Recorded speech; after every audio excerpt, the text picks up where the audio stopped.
प्रवर्तमान शब्द प्रमाण मंगलवे प्रजाम च ओर्ने सर्वमनित्र प्रसाद्यर्थम काश्यपवत्र सवितांच महाराज मुनराज कुलदेवान् नामदेव काश्यपवत्र भूषण गणराजाः राणी चारु बालादेवान् नामदेव वित्रवज्ञराज पृथ्वीराज नमस्तान राजा रंजनाय राजाजी नामदेवस्य अश्विनी चित्र मेषराज राजमाता रमादेवी निर्माण नामदेव पुनर्वसुज बुधराज राजकुमार जयकुमार निर्माण नामदेवस्य रेवती चित्र मीनराज राणी मनोज राजाजी नामदेव ओर्ने कपाली सरजना स्थान जगन्नाथ शाश्वत शिवाघन नामदेवस्य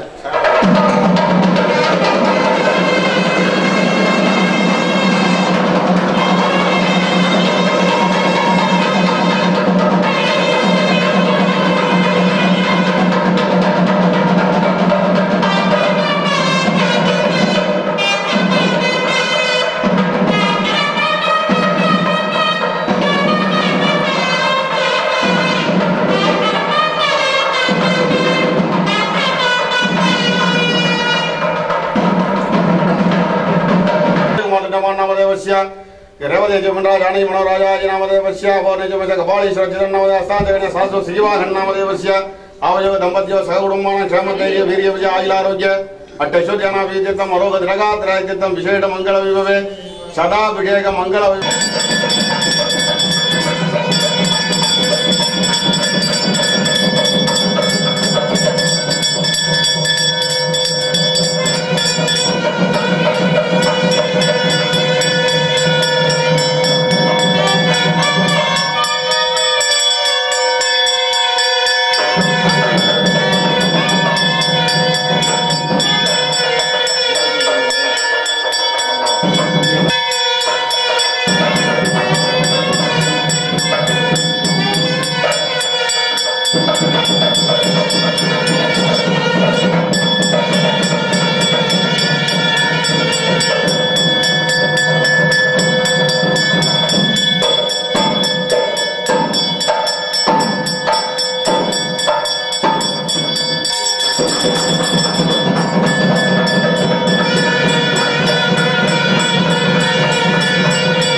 राजकुमार जयकुमार निर्माण नामदेवस्य रेवती जमनराज राणी मनोराजाजी नामदेवस्य पौर्णिजमस्य कपालीश्वर चिरन्नामदेव स्थान जगन्नाथ शाश्वत श्रीवाहन नामदेवस्य आवयोग दंपत्यो सहकुटुम्बानां क्षेमधैर्य वीर्य विजय आयुरारोग्य ऐश्वर्यानाभिजितं अरोगद्रगात्रयजितं महाचन्द्रार्कं सर्वकार्यमङ्गलं यथाशक्ति अर्चनां करिष्यामः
வேஸ்டா போச்சு.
விருதாக அது அன்றைக்கு நம்முடைய மன்னருக்கு வழங்கப்பட்டது.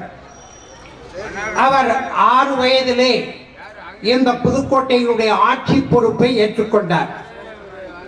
இன்றைக்கு 100 தன்னுடைய 24வது வயதிலே முழு ஆட்சி பொறுப்பை ஏற்ற மன்னராக அவர் வந்தபோது இந்த புதுக்கோட்டை அந்த வெள்ளையர்களுடைய ஆட்சியில் இருந்து இந்தியா சுதந்திரம் அடையும் என்றால் இந்தியா முழுவதும் இருந்த மக்கள் அந்த காலத்தில் மிகவும் கடினமான கஷ்டப்பட்டார்கள் என்று சொல்ல வேண்டும்.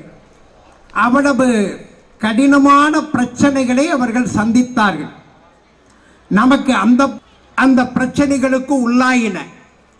ஆனால் புதுக்கோட்டை சமஸ்தானம் என்று சொல்லப்படுகிற இந்த புதுக்கோட்டை தான் ஏறக்குறைய இன்றைக்கு இருக்கிற புதுக்கோட்டை மாவட்டம் தான் வெள்ளையர்களால் எந்த அச்சுறுத்தலும் இல்லாமல் வாழ்ந்து வந்த, ஆட்சி செய்யப்பட்டு வந்த ஒரு சுதந்திரமான பகுதியாக இருந்தது. நமக்கு பக்கத்தில் இருந்த தமிழகத்தின் பல அரசுகள் வெள்ளையர்களுக்கு கப்பம் கட்டினார்கள்.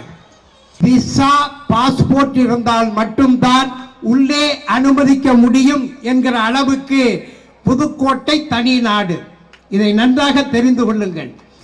ஏதோ மந்திரத்தில் வந்துவிட்ட புதுக்கோட்டை அல்ல.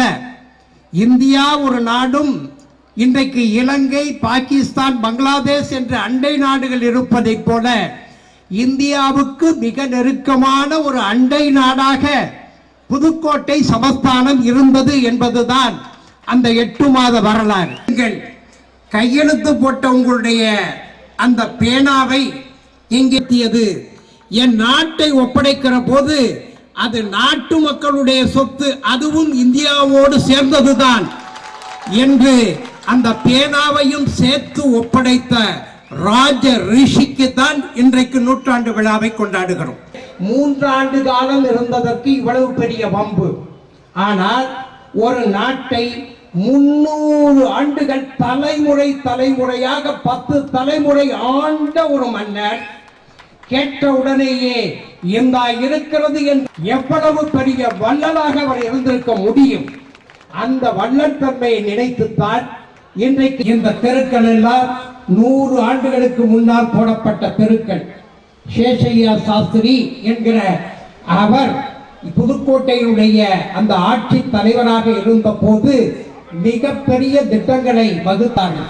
அவர்கள் காலத்திலேதான் இந்த ஒவ்வொரு பகுதியிலும் 4 ராஜ வீதிகள் சுற்றி, நம்முடைய பழைய அரண்மனையை சுற்றி ராஜ வீதி, அதற்கு பின்னால் 2ஆம் வீதி, 3ஆம் வீதி, 4ஆம் வீதி என்று இந்த 16 வீதிகளும் நேருக்கு நேர் உருவாக்கப்பட்டது அவர்களுடைய காலத்திலே தான். 100 ஆண்டுக்கு முன்னால் உருவாக்கப்பட்ட, இன்னும் சொல்ல போனால் 150 ஆண்டுக்கு முன்னால் உருவாக்கப்பட்ட அந்த தெருக்களை கொஞ்சம் கூட விரிவுபடுத்தாமல் அப்படியே வைத்துக் கொண்டு எழுதி தர வேண்டும் என்று அவர்களிடத்திலே கோரிக்கை வைத்தோம். அவர்கள் அதற்கு பெரிதாக உண்டு என்றோ இல்லை என்றோ சொல்லவில்லை. என்ற அந்த அளவிலே அதனை ஏற்றுக்கொண்டதை போல சொன்னார்கள். நாங்கள் அதனை புரிந்து கொண்டு போய் வருகிறோம் என்று விடைபெற்று திரும்பினோம். ஆனால் அடுத்த அரை மணி நேரத்திலே அங்கே நடந்த அரசு விழாவிலே நம்முடைய மரியாதைக்குரிய புதுக்கோட்டை மண்ணின் மைந்தர், மாண்புமிகு சட்டத்துறை அமைச்சர் அண்ணன் ரகுபதி அவர்கள் ராணியார் வைத்த கோரிக்கையை அப்படியே எடுத்து அந்த அரசு விழாவிலே முதலமைச்சருக்கு சொன்னார்கள். மன்னருக்கு ஒரு மணிமண்டபம் வேண்டும், அதை அரசு செய்து தர வேண்டும். அந்த கோரிக்கையை நான் முதலமைச்சருக்கு வைக்கிறேன் என்று மாண்புமிகு சட்டத்துறை அமைச்சர் அவர்கள் அதனை சொன்னார்கள். அவர் அதை அப்படியே முதலிலே சொன்னதைப் போல ஏற்றுக்கொண்டார்கள். அப்படியே அன்றைய நாள் முடிந்தது. இதற்கு முன்பாகவே ஒரு நாள் நம்முடைய மரியாதைக்குரிய புதுக்கோட்டையினுடைய சட்டமன்ற உறுப்பினர் அன்பு சகோதரர் முத்துராஜா அவர்கள் இந்த கோரிக்கையை மன்னருக்கு ஒரு நினைவிடம் வேண்டும் என்கிற கோரிக்கையை சட்டமன்றத்திலே பேசினார்கள். அவருக்கும் இந்த நேரத்திலே நாங்கள் நன்றி செலுத்த கடமைப்பட்டிருக்கிறோம். ஆகவே அப்படி அவர்கள் எடுத்து சொன்னதோடு இருந்தது. 8ஆம் தேதி நாங்கள் சந்தித்து விட்டு வந்தோம். ஆனால் நேற்று அந்த கிட்டத்தட்ட ஒரு 15 நாள் கூட ஆகவில்லை. மன்னருக்கு செய்த மிகப்பெரிய நன்றி கடன், அவருக்கு அரசு செய்திருக்கிற மிகப்பெரிய மரியாதை. அது மட்டுமல்ல, அடுத்த 5 நிமிடத்திலே மரியாதைக்குரிய அண்ணன் சட்ட அமைச்சர் தொலைபேசியிலே தொடர்பு கொண்டார் எங்களை. நாளை காலை 9 மணிக்கு மன்னர் சிலைக்கு வழக்கம் போல நீங்கள் ராஜ குடும்பத்தைச் சேர்ந்தவர்கள் மாலை அணிவிப்பது வழக்கம். ஆனால் இப்போது முதலமைச்சர்கள் என்னை கூப்பிட்டு நாளைக்கு புதுக்கோட்டை அமைச்சர்களும் அதிலே கலந்து கொண்டு மன்னருக்கு மாலை அணிவியுங்கள் என்று எங்களுக்கு உத்தரவு பிறப்பித்திருக்கிறார் என்று சொன்னார்.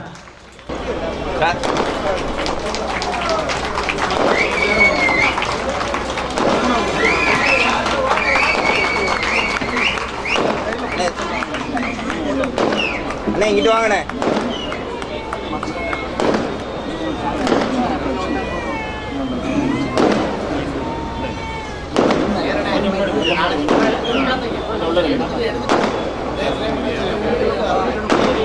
மேடம் கொஞ்சம் ஃப்ரண்ட்ல, மேடத்தை கொஞ்சம் முன்னாடி. சார் சார் கொஞ்சம் கேமரா மேடம். சேகர்ண்ணே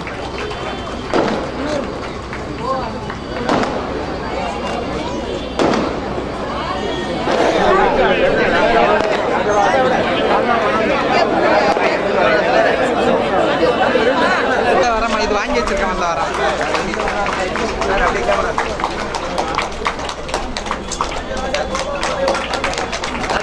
இந்த இடத்துல தேவோட்ட ஊர்ல ஒரு திருமணத்திற்கு நம்ம ராஜமாதா அவர்கள் வந்திருந்தார்கள். ராஜகோபால் அவர்களுடைய தாயார் அவர்கள். அப்படி பார்த்த உடனே எனக்கு யாரோ எங்க இருந்தோ, ஜெய்ப்பூரா எங்க இருந்தோ யாரோ ஒரு மிகப்பெரிய ராணி தான் வந்தாங்கன்னு நானே எந்திரிச்சிட்டேன். உண்மையிலேயே அவ்வளவு ஒரு கம்பீரமான, ஒரு அழகான, ஒரு ரொம்ப கலர்ஃபுல்லா வந்தாங்களே, என்னடான்னு சொல்லி எந்திரிச்சிட்டேன். நான் எந்திரிச்சேன். அதுக்கு முன்னாலே சில பேர் எந்திரிச்சாங்க. பட் என்னையும் அறியாமல் அது எந்திரிக்க வைத்தது அவருடைய தோற்றம், நடந்து வந்த விதம். நான் பக்கத்தில் வந்து உக்காந்தோன்னு நான் விஷ் பண்ணிட்டு உக்காந்துட்டேன். என்ன ராஜேஷ் எப்படி இருக்கீங்கன்னாங்க. முதல்ல அவங்களுக்கு தமிழ் தெரியுமாங்கிறதே எனக்கு ரொம்ப ஆச்சரியமா இருந்துச்சு. ஏன்னா நிறம் அந்த மாதிரி இருந்துச்சு. உங்களை எனக்கு தெரியும் ராஜேஷ், உங்க படம் பார்த்துருக்கேன், உங்களை பற்றி எனக்கு நல்லா தெரியும் அப்படின்னாங்க. நான் ரொம்ப சந்தோஷப்பட்டேன். அப்பதான் நான் ராஜாவுடைய அம்மா மேடையில் அமர்ந்திருக்கின்ற ராஜாவுடைய அம்மா நானும் ஆஹா அப்படியா அப்படின்னு சொல்லிட்டு கொஞ்ச நேரம் பேசிட்டு இருந்தேன்.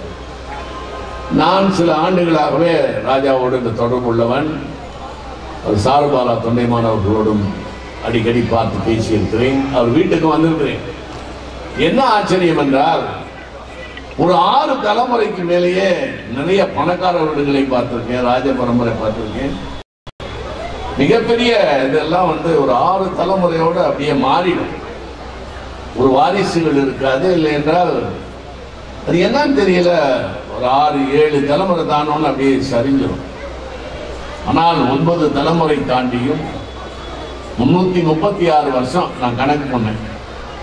இன்றைக்கு வரை அவர்களுடைய பரம்பரை இருக்கிறது. மிகவும் நன்றாக இருக்கிறார்கள், அடக்கத்தோடு இருக்கிறார்கள் என்றுதான் பாராட்ட வேண்டும். எங்க திரைப்படத்திலையும் சரி, அரசியலையும் சரி, ஏதோ ஒரு பதவி வந்துவிட்டால் அவர்களுக்கு நம்மள கண்ணுக்கே தெரியாது. படம் 2 படம் ஓடிட்டாலே அவங்க ரொம்ப பந்தா பண்ணுவாங்க.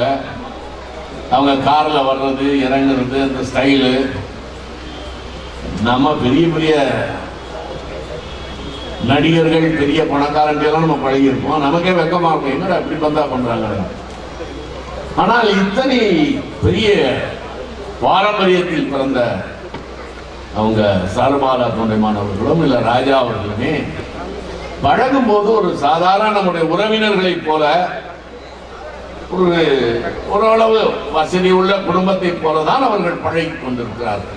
அதுதான் எனக்கு ஆச்சரியமா இருக்கு. அதான் ராஜா கேட்டேன், எப்படிங்க இப்படி இருக்கிறீங்க?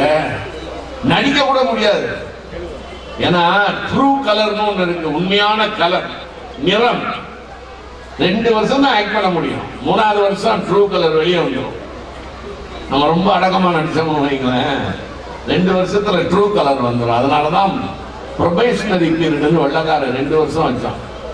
2 வருஷம் வச்ச பிறகுதான் அவன் வந்து உண்மையானவனா கண்டுபிடிப்பான். நம்ம யாரை வேணாலும் ஏமாத்தலாம், 2 வருஷம் ஏமாத்தலாம், 3வது வருஷம் ட்ரூ கலர் தெரிஞ்சிடும். ஆனால் ராஜாவிடம் கேட்டேன், அப்படிதான் சொன்னார், இந்த படத்திலே இருக்கிறாரு, அவரிடமிருந்து நான் கற்றுக்கொண்டேன். ரொம்ப ஆச்சரியம். நம்ம மரபணு ரீதியா நிறைய குணம் வரும். நம்ம என்வைரன்மெண்ட், பொருளாதார சூழ்நிலை, சமூக அமைப்பு, இவைகளில் நம்முடைய குணம் வரும். அதை விட மரபணு ரீதியா குணம் வரும்.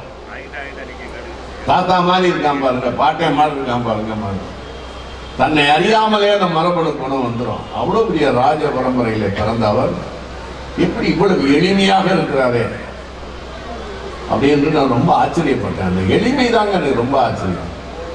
ஒரு முறை அவர் வீட்டுக்கு என்னுடைய மதுரையிலிருந்து என்னுடைய நண்பர் அவருடைய அழைத்து கொண்டு சென்றேன். நான் போன் கூட பண்ணல, இருந்தா பாப்போம் இல்லைன்னா போயிடுவோம்னு சொல்லிட்டு வந்தேன். மதிய உணவு என்று நினைக்கிறேன், சாப்பிட்டு கொண்டு இருந்தவர் அப்படியே கையை கழுவிட்டு வந்தார். இது ஆச்சரியமா இருந்துச்சு. இதெல்லாம் மக்கள் எம்ஜிஆர் அவர்களை பற்றி நான் கேள்விப்பட்டேன்.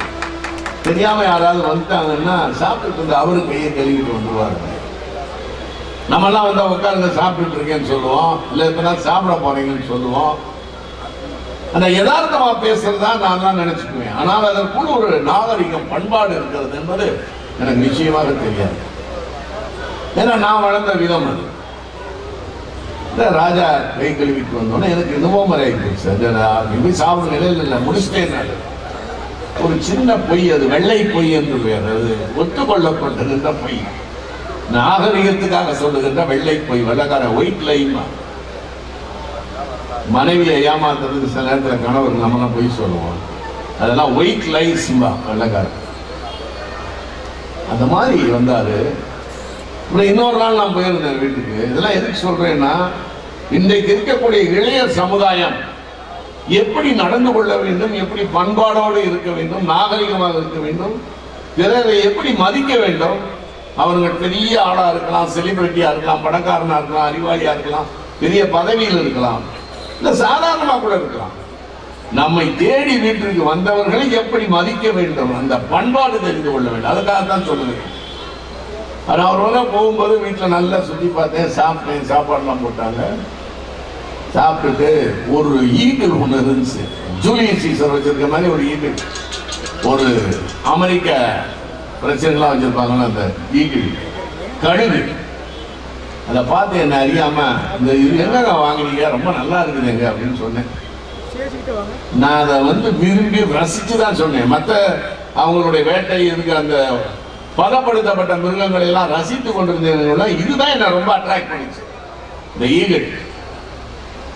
நான் காரில் தான் வந்திருந்தேன். நான் சாப்பிட்டு குடிச்சிட்டு பேசிட்டு நான் காரில் ஏறி போகிறேன். நான் தான் செல்ஃப் டிரைவிங் பண்ணேன்.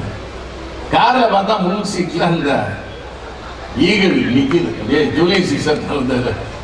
ஜூலியஸ் சீசருடைய கிரீடத்தில் தான் இருக்கும் ஈகிள். இந்த ஈகிள் ஒரு தடவை தொலைஞ்சு போனோம்னா ஜூலியஸ் சீசர் எத்தனை பேர் செத்தாலும் சரி எனக்கு அந்த ஈகிள் வேணும்ன்றார்.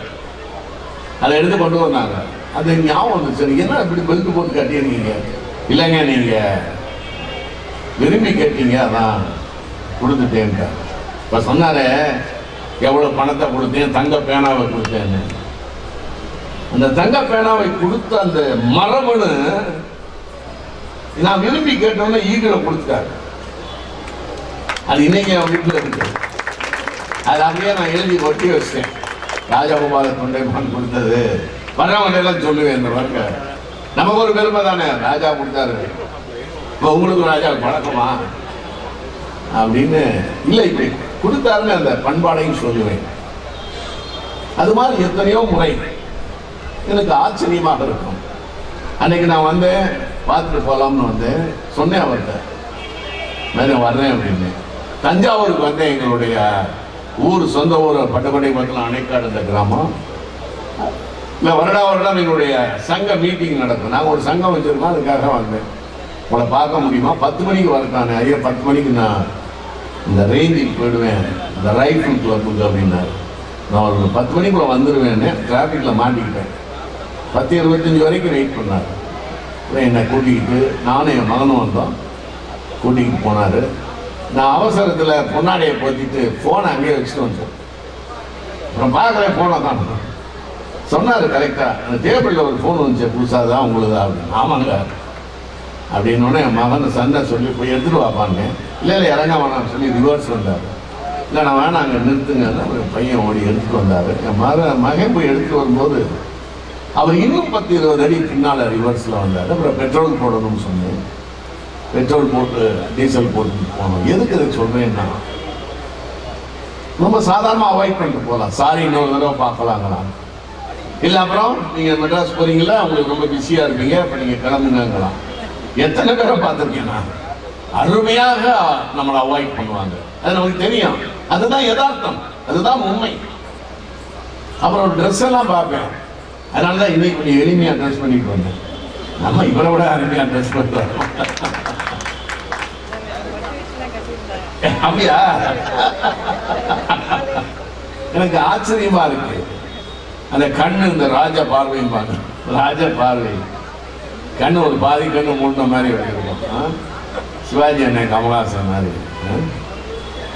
அதனால ரொம்ப பண்பாடு. அவங்க நிறைய கட்டினா மக்கள் தலை இந்தியாவில் சிவாஜி கணேசன் அவங்க எல்லாருமே பெரிய பெரிய ஆளுங்களோட பழகிருக்கு.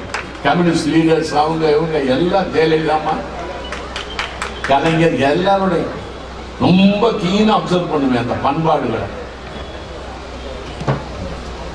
ஏன்னா இந்த மேடையில் அவங்களை பற்றி ரொம்ப சொல்லக்கூடாது. அவர்களுக்கெல்லாம் எல்லாரையும் சிந்தசைஸ் பண்ண மாதிரி இருக்காரு ராஜா. அதே மாதிரிதான் அம்மா ஒரு ராணி நமக்காக உட்கார்ந்து இருந்தது. நான் வர்றேன்னு சொன்னோட 2 பேரும் உட்கார்ந்து இருந்தாங்க. எனக்கு மூப்பனார் அவர்களை இங்கே நினைவுபடுத்தியது. 5 மணிக்கு வாங்கினார் மூப்பனார். ஹாஸ்பிட்டல் இருந்தார், இறக்கிறது 10 நாளைக்கு முன்னாள். கரெக்டா 5 நிமிஷத்துக்கு முன்னால் நினைச்சிட்டு உள்ள திறக்கிறேன், மூப்பனார் உட்கார்ந்துருக்கார். டைம் கீப் அப் பண்றது, விருந்தினர்களை வரவேற்கிறது, விருந்தினரை மதிப்பது, அது எல்லாமே எப்படி இவருக்கு வருதுன்னு கேட்டப்பதான் சொன்னார். அந்த படத்தில் இருக்க ராஜாவை பார்த்து கற்றுக்கொண்டா கூட முடியாது. அவ்வளவு எளிமையான ஒரு குணம், பிறரை நேசிக்கின்ற குணம், பிறரை மதிக்கின்ற ஒரு குணம், இவைகளை நான் கற்றுக்கொண்டேன். அன்னைக்கு ஒரு நாள் பேசும்பொழுது எனக்கு இந்த மார்க்சிய கொள்கையில ஈடுபாடு இருக்கிறதுனால விமர்சனம் பண்ணும்போது கொஞ்சம் அனாலிட்டிக்கல் கிரிட்டிசிசம் இதெல்லாம் உண்டு. எனக்கு சாதக பாதகங்கள்லாம் பேசுவேன். அவரிடம் இருந்த நன்மைகள், அவரிடம் பிடிக்காத விஷயங்கள், அந்த மாதிரி யாரை பத்தியும் எதுவும் சொல்லிட்டே லேசா அப்படின்னு கடந்து போறாரு. அதுக்கு பதில் சொல்லலை. ஏன்னா அதை பதில் சொன்னா அதுக்கு ஒரு பதில் நான் ஒரு வேலை தெரியாம சொல்லிடுவேன். அதை கடந்து போகிறாரு பாருங்க. அந்த நாகரிகத்தை பார்த்து நான் வியந்திருக்கேன். ரொம்ப ஆச்சரியங்க. இதெல்லாம் நாம் வளர்கின்ற இளைஞர்கள் தெரிந்து கொள்ள வேண்டும், மக்களும் தெரிந்து கொள்ள வேண்டும். அப்படியுடைய ஒப்பற்ற குடும்பத்தினுடைய 100ஆண்டு விழாவில் என்னை அழைத்து என்னுடைய பத்திரிகையில் அதை போட்டு பேச சொன்ன அவர்களுக்கு, அவர்கள் குடும்பத்திற்கும் நான் நன்றியை தெரிவித்துக் கொள்கிறேன். இவ்வளவு பெரிய பரம்பரை இன்னும் பல தலைமுறைகள் இது 100ஆண்டு விழா கொண்டாடுறோம். இதே மாதிரியாக 336 வருஷத்தை போல 1000வது வருடம் கண்டிப்பாக அவர்கள் கொண்டாடுகின்ற ஒரு பரம்பரை வரும். அந்த பரம்பரையில் என்னுடைய பரம்பரையும் ஒருத்தர் இருப்பாங்க. எவனாவது நான் எழுதி வச்சுட்டு போறேன். அவன் நிச்சயமாக அவன் பாராட்டுவான் என்று சொன்னேன். அப்புறம் அந்த நடிகர் தாக்கி பேசினார். நீங்க அந்த நடிகரை இவங்க ஃபேமிலி அப்புறம் இப்படி இருந்தாங்க 2 பேரும். அது சிரிப்பா இருந்துச்சு எனக்கு. அந்த நடிகர் அவனை சிரிப்பா இருந்துச்சு. தஞ்சாவூர் டிஸ்ட்ரிக்ட்லயே அவர் நாடகத்தை போடுவதற்கெல்லாம் என் ஊர்ல இருந்து ஆளுங்க வந்தாங்க. அவருக்கு பாதுகாப்பு நடிகர். உண்மை 70 பேர் எல்லாம் வீச்சருவா கம்பு அருவாரோட வந்து பாதுகாப்பு கொடுத்துருக்காங்க. அப்புறம் பார்த்தா அவங்க 2 பேரும் சொந்தக்காரங்க மாதிரி எல்லாம் சாப்பிட்டு இருந்தாங்க. அது ஏன்னா அது ஒரு பெரிய அரசியல், இன்டர்நேஷனல் அரசியல். அன்றைக்கு அவர்கள் எடுத்த முறை சரி, அது பெரிய விவாதத்துக்குரியது. அதை நான் பேச விரும்பவில்லை. இல்ல காலம் அது போன மாசம், நான் சொல்றது இந்த மாசம் தான். அது 1959, 56, 59, 70, 71 பார்த்தா இவங்க அவங்க வீட்டுக்கு வர்றது, அவங்க இவங்க வீட்டுக்கு போறது அப்படி இருந்தார்கள். அப்படிப்பட்ட ஒரு ஒப்பற்ற ஒரு, ஏன்னா எல்லாத்தையுமே அவங்க சாதாரண எடுத்துக்குவாங்க, அது ஒரு சினிமா தானே எடுத்துக்குவாங்க. இப்படிப்பட்ட ஒப்பற்ற குடும்பம், அருமையான குடும்பம், நீடூழி வாழ வேண்டும், பல்லாண்டு பல்லாண்டு வாழ வேண்டும் வாழ்த்தி. ஏன்னா எனக்கு நான் 2 பேரோட மூத்தவன், ராணியோட மூத்தவன், அவர் ராஜாவோட மூத்தவன். அதனால எனக்கு வாழ்த்த உரிமை உண்டு, தகுதி உண்டு. வாழ்க்கை வளமுட. நன்றி, வணக்கம். கோலாகலமாக மிக பிரம்மாண்டமாக தொடங்கி இருக்கிறது. இன்றைக்கு காலை மன்னருடைய சிலைக்கு மாலை அணிவித்தல், பிறகு மாலையிலே பிரகதாம்பாள் திருக்கோவிலிலே வழிபாடு, அதனைத் தொடர்ந்து திருவப்பூர் முத்துமாரியம்மன் திருக்கோவிலிலே தங்க தேர் இழுத்தல் என்று மிக ஆன்மீகமாகவும் பக்தி பூர்வமாகவும் அதே நேரத்திலே உளப்பூர்வமாகவும் இந்த விழா இன்றைக்கு தொடங்கி இருக்கிறது. இந்த விழாவினுடைய முத்தாய்ப்பு நிகழ்வாக தற்பொழுது இன்று மாலை 6 மணி அளவில் தொடங்கிய ஒரு மாபெரும் ஊர்வலம், மகாராஜா அவர்களுடைய அந்த திருவுருவ படத்தை வைத்து நம்முடைய மண்ணின் கலைகளாகிய நாட்டுப்புற கலைகள் எல்லாவற்றிலும் பங்கெடுத்து ஒரு பெரிய ஊர்வலத்தை நம்முடைய மாவட்ட கருவூலத்தினுடைய அந்த வளாகத்திலே தொடங்கி நகர்மன்றம் வரையிலும் இன்றைக்கு மிகச்சிறப்பாக நடத்தி இருக்கின்றோம். நம்மை ஆட்சி செய்த அல்லது நம்முடைய மனங்களிலே இன்றைக்கும் ஆட்சி செய்து கொண்டிருக்கக்கூடிய மன்னர் குடும்பத்திற்கு குடிமக்களாகிய நாம் தரக்கூடிய மரியாதையாக இந்த நிகழ்வுகள் எல்லாம் மிக கோலாகலமாக நடந்தேறி இருக்கிறது. அதனுடைய இன்னும் அடுத்த படிநிலையாக தற்பொழுது மேடையிலே நம்முடைய அரச குடும்பத்தினரை சிறப்பிப்பதற்காக கவி அரசனுடைய குடும்பத்திலே இருந்து எங்களுடைய அன்பு சகோதரியார் வருகை தந்து சிறப்பித்திருக்கிறார்கள். அதே போல அருமையான ஒரு நூலினை வெளியிட்டிருக்கக்கூடிய மரியாதைக்குரிய ஐயா ராஜபாளையம் எம் நவநீத கிருஷ்ண ராஜா ஐயா அவர்கள் மிக அற்புதமான ஒரு நூலினையும் இந்த மேடையிலே வெளியிட்டிருக்கிறார்கள், சிறப்பித்திருக்கிறார்கள். மிக அற்புதமாக நட்போடு உணர்வு பூர்வமாக இந்த மேடையிலே திரைப்பட கலைஞர் மரியாதைக்குரிய திரு ராஜேஷ் அவர்கள் இப்பொழுது உரையாற்றி அமர்ந்திருக்கிறார்கள். இத்தனை நிகழ்வுகளும் மிக சிறப்பாக நடந்திருக்கிறது. இதற்கு எல்லா வகையிலும் ஒத்துழைப்பு தந்து கொண்டிருக்கக்கூடிய, ஒத்துழைப்பு தந்த அனைவருக்கும் விழா குழுவின் சார்பாக மனமார்ந்த நன்றியை தெரிவித்துக் கொள்கின்றோம். இன்னும் இந்த நிகழ்வுகள் அடுத்த 3 நாட்கள் இன்றைக்கு தாயே எங்க பிரகதம்பா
பொண்ணெல்லாம் கொடுத்தாங்க நான் பாட்டு வாங்கிட்டு போயிட்டே இருப்பேன். ஜாலியா வாய்ப்பு இருக்கு.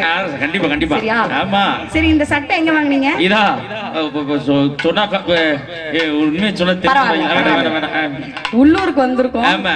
எங்க வீட்டுக்கார பத்தி ஒரு பாட்டு பாடலாம். அப்படியா? அண்ணே உங்களை பத்தி ஏதோ பேசிட்டு இருக்கான்னு நினைச்சிட்டு இருக்கேன். அப்படின்னா ரொம்ப ஆர்வமா இருக்கேம்மா. என்னை பத்தி ஏதாவது பெருமையா பாட மாட்டியா அப்படின்னு. ஆமா, ஏன்னா ஐயா நீங்க வேற எப்படி பெருமையா பாருங்க. நானும் ரொம்ப ஆர்வமா ரொம்ப நேரமா எதிர்பார்த்துட்டேன். ஏன்னா நம்ம ஆரம்பத்தை தானே பாத்தீங்க, பினிச்சிங்க பாக்கலையே. ஹலோ, என்னதான் பயப்படாதீங்க, பயப்படாதீங்க, நல்லதா இருக்கும். என்னதான் இருந்தாலும் உங்களை பத்தி நீங்களே சொல்றதை விட உங்க அக்கா தங்கச்சி சொல்றதை விட கல்யாணம் பண்ணி வந்த நான் சொல்றதுதான் சரியா இருக்கும். என்ன ஊர் வழக்கம். ஆமா, சொல்லிடலாங்களா? சொல்லுமா சொல்லுமா. நல்ல என்னை பத்தி பெருமையா பாட்டு முடியும் போது நங்குற மாதிரி நல்ல விட்டு அப்படி போடுங்க, அப்படி போடுங்க.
கலைமாமணி கோவிந்தராஜ் அவர்கள் அவருடைய குழுவினரோடு இங்க வந்து அந்த அற்புதமான நாட்டுப்புற சாகச கலை நிகழ்ச்சியை வழங்கி சிறப்பிக்க இருக்கிறார்கள். ஆமா, அந்த அற்புதமான கலை நிகழ்ச்சிக்கான பாடல் மரியாதைக்குரிய ஐயா